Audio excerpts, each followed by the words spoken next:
I lived for 7 years in Southeast Asia. I was training and managing fighters there and working at one of the big gyms. And the way they view marijuana is like something so evil over there, and they have no sympathy for it whatsoever. And I like to smoke a lot of pot. I knew that there was a risk, yet everybody around me was smoking it. A lot of the people who worked at the gym, a lot of professional fighters. I would go to this Bob Marley bar, this reggae Rasta bar all the time, and everybody knows that you go there and you buy weed. Very low-grade, compressed brick weed. Terrible weed, but it got the job done. I went in there, and after I'd already been going there for months and months, I noticed that everybody in the bar looked different. There's a woman who's really sharply dressed in this very chill place where everyone's supposed to have dreadlocks. And then I look outside and I see 2 police officers drive by in a motorbike. That inner feeling of complete fear goes off. The one that you only get like once a year, that weird like spider sense where you're like, and I didn't listen to it. And something in my inner gut told me, no, just grab the weed. These 2 very short uniformed officers pull me over and they search my pockets and then they take it. I'm like, please, let me give you money. I have cash. They're like, no. I was taken into the police station. I was sentenced to 5 years in a Southeast Asian prison. That sentence was handed down to me at the police station. Over here, we're used to having due process and an attorney.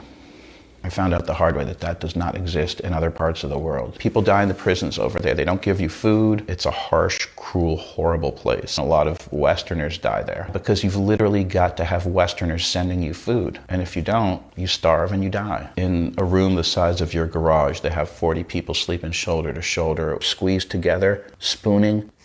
That wasn't something I was eager to encounter. Basically, this is part of their whole scam. They try to sweat you out. The guy comes in the fancy suit with the badges. He got out his pen, an 8x11 piece of white paper, and he wrote me the number, $10,000 US. I made a bunch of money on cryptocurrency, and at the time I had a ton of cash on me. I literally reached into my back pocket and took out a wad of hundreds about that big. And I'm literally counting out 7 grand on the table. And the 4 there were looking at each other on their iPhones, like pointing, like that's what $100 bills are worth. And it was kind of like the country kid who'd never seen the Mercedes-Benz before. They were all like, wow. And it winds up being a little over $7,500. I get up and I'm like, well, I'll see you tomorrow morning for the other $2,300, okay? And at this point, they're just like,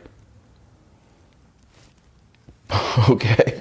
If you don't have the money, you will do time, and you'll do serious hard time. If you do have the money, they want to make damn sure that you pay it, because even though they might only be working you for $10,000, to them $10,000 is $100,000. It's a year's worth of salary, if not many years worth of salary. I still go back there, I still visit every year or 2, and if I go to one of the big sports stadiums, and this has happened to me before, I will see 1 or 2 of the officers who were involved in that sting, and they're standing there with their hat, with their suit. We'll just look at each other for a split second, and we know what happened. And I mean, they probably look at me like I'm a scumbag drug addict for buying $20 worth of marijuana, which is what entrepreneurs and professionals do over here every day at MedMen. But over there, it's considered something genuinely evil. So in so many countries where I've been, one thing which really sucks about a lot of these places is that the police literally have the right to search you at any time, grab you and show me your papers and pull you over randomly on the street. That's considered what your rights are, to give up your rights for the greater safety and greater good of the community. This happened a lot in Israel and Palestine too. My friends who smoked weed, who were dark-skinned, the cops there are so racist, they would literally strip them down in the middle of the park, in the middle of the street,